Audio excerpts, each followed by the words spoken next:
नमस्कार साथियों, अर्पण study point में हार्दिक स्वागत है। यूपी बोर्ड के कक्षा 10वीं के विषय हिंदी व्याकरण समास में जो यूपी बोर्ड में बहुविकल्पीय प्रश्न पूछे जाएंगे उसी पर ये आधारित प्रश्न है। समास हमें दो पढ़ना है, एक द्विगु और द्वंद्व समास प्रश्न पढ़ना है जो ये पेपर में पूछे जाएंगे।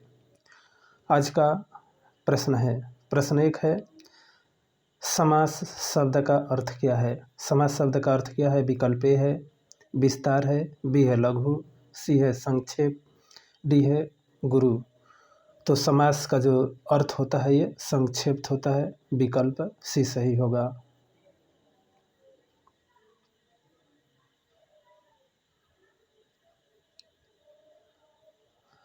प्रश्न दो है,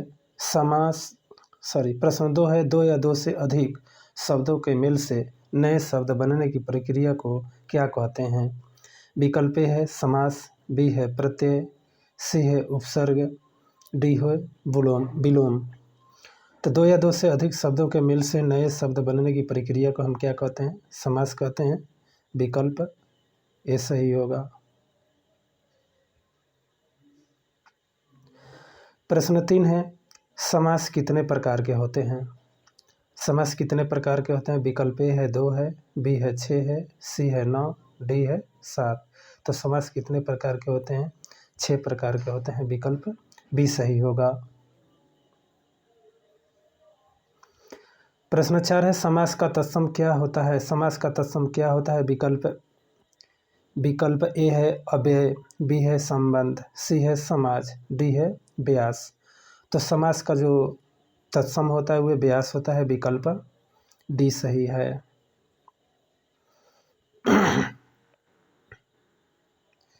प्रश्न 5 है, द्विगु समास में कौन सा पद होता है। द्विगु समास में कौन सा पद होता है? विकल्प ए है उत्तर पद प्रधान होता है, बी है पूर्व पद प्रधान होता है, सी है दोनों पद प्रधान होता है, डी मध्य पद प्रधान होता है। तो द्विगु समास में कौन सा जो पद होता है ये प्रधान होता है। इसका जो विकल्प सही हो जाएगा ये हो जाएगा उत्तर पद प्रधान होता है।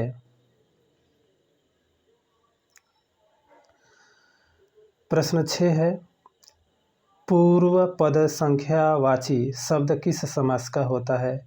विकल्प ए है अव्ययी समास है, बी है द्विगु समास, सी है कर्मधारय समास, डी है द्वंद्व समास। तो इसमें से जो विकल्प सही हो जाएगा द्विगु समास हो जाएगा। विकल्प बी सही होगा। संख्यावाची शब्द जो होता है द्विगु समास में होता है। प्रश्न 7 है, बारहमासा में कौन सा समास है। बारहमासा में कौन सा समास है? विकल्प ए है कर्मधारय समास, बी है द्वंद्व समास, सी है द्विगु समास, डी है बहुव्रीहि समास। तो बारहमासा में कौन सा समास होगा? विकल्प सी सही होगा, द्विगु समास। प्रश्न 8 है, सप्ताह में कौन सा समास है। विकल्प ए है द्विगु समास है, बी है तत्पुरुष समास, सी है अव्ययी भाव समास, डी है ये सभी। तो सप्ताह में कौन सा समास होगा? ये द्विगु समास होगा। विकल्प ए सही होगा। जो संख्यावाचक के रूप में दिखाई देते हैं उसको हम द्विगु समास कहते हैं।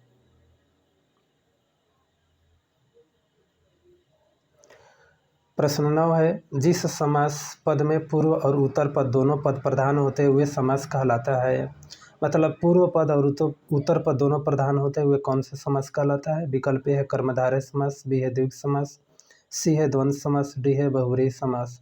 तो इसमें से विकल्प सी सही हो जाएगा, द्वंद्व समास। उत्तर और पूर्व दोनों पद प्रधान होते हैं, द्वंद्व समास। विकल्प सी सही होगा। प्रश्न 10 है, अन जल में कौन सा समास है। अन और जल में कौन सा समास है। विकल्प ए है तत्पुरुष, बी है कर्मधारय, सी है द्वंद्व, डी है इसमें से कोई नहीं। अन और जल में कौन सा समास होगा। विकल्प सी सही होगा, द्वंद्व समास।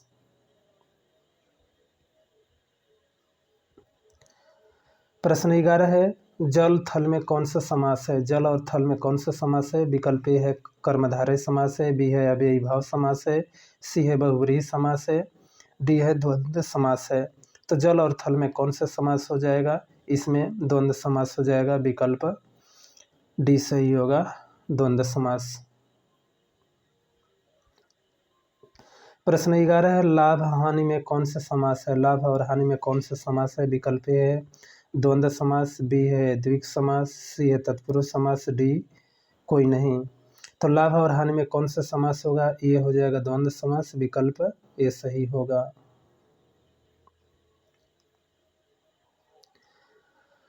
प्रश्न 12 है, तिरंगा में कौन सा समास है? तिरंगा में कौन सा समास है? विकल्प ए है द्विग समास है, कर्मधारय समास है, सी है द्वंद्व समास है, डी है ये सभी।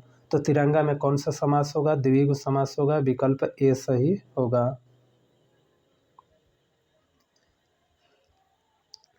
प्रश्न 13 है, पंजाब में कौन सा समास है? पंजाब में कौन सा समास है? विकल्प ए है तत्पुरुष है, बी है बहुव्रीहि समास, सी है द्विग समास, डी है कर्मधारय समास। तो पंजाब में कौन सा समास होगा? द्विग समास होगा, विकल्प सी सही होगा। प्रश्न 15 है, उत्थान और पतन में कौन सा समास है? उत्थान पतन में कौन सा समास है? विकल्प ए है द्वंद्व समास है, बी है द्विग समास, सी तत्पुरुष समास, डी अव्ययी भाव समास। तो उत्थान पतन में कौन सा समास होगा? ये हो जाएगा विकल्प ए होगा, द्वंद्व समास होगा।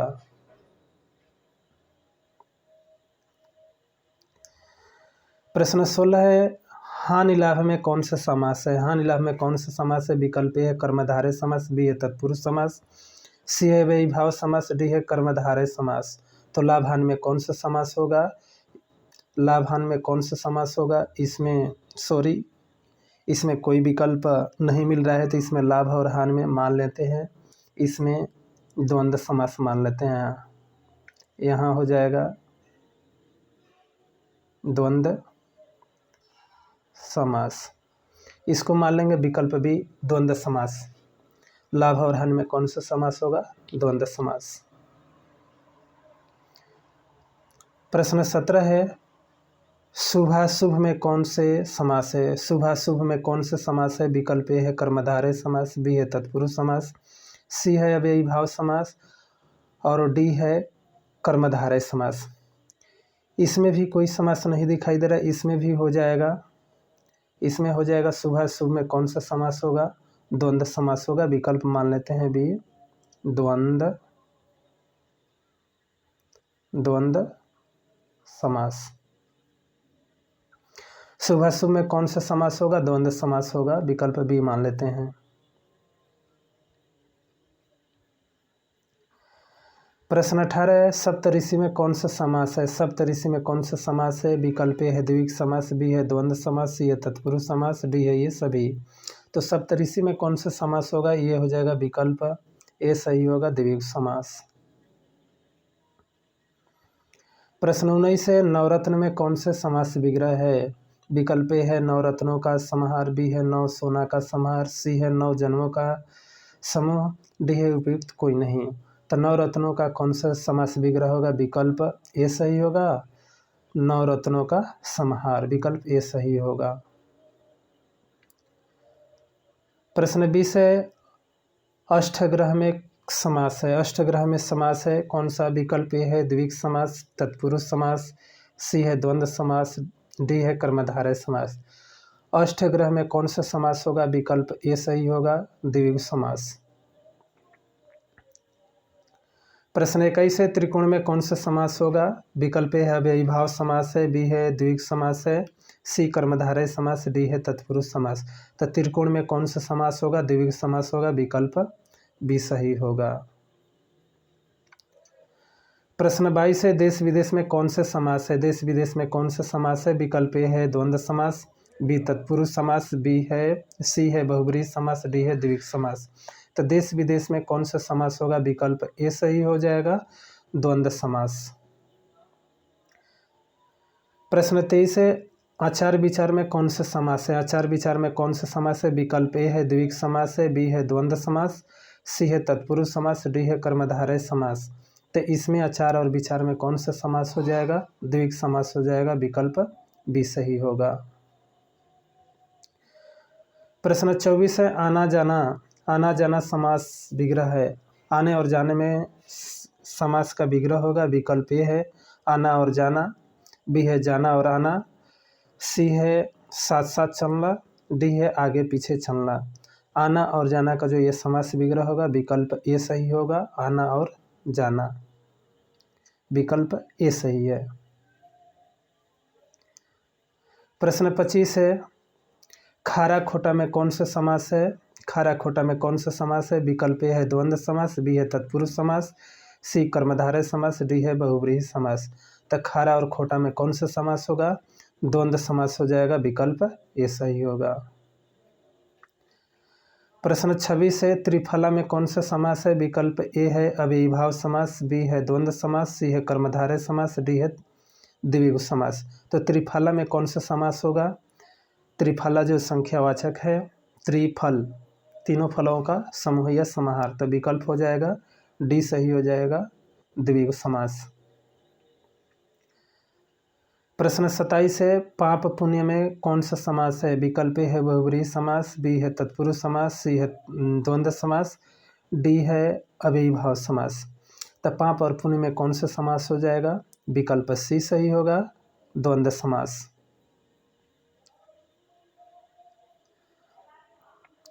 प्रश्न 28 है, चारपाई में कौन सा समास है? विकल्प ए है द्विगु समास, बी है द्वंद्व समास, सी है तत्पुरुष समास, डी है अव्ययीभाव समास। तो इसमें चारपाई में कौन सा समास हो जाएगा? विकल्प ए सही होगा, द्विगु समास। चारपाई जिसके चार पैरों अर्थात खटिया जो भाषा में बोलते हैं चारपाई, तो द्विगु समास हो जाएगा, विकल्प ए सही होगा। साथियों, हमारे अर्पण स्टडी पॉइंट चैनल को सब्सक्राइब कीजिए और नोटिफिकेशन पाते रहिए और कक्षा 10वीं के हिंदी की तैयारी करते रहिए। जय हिंद।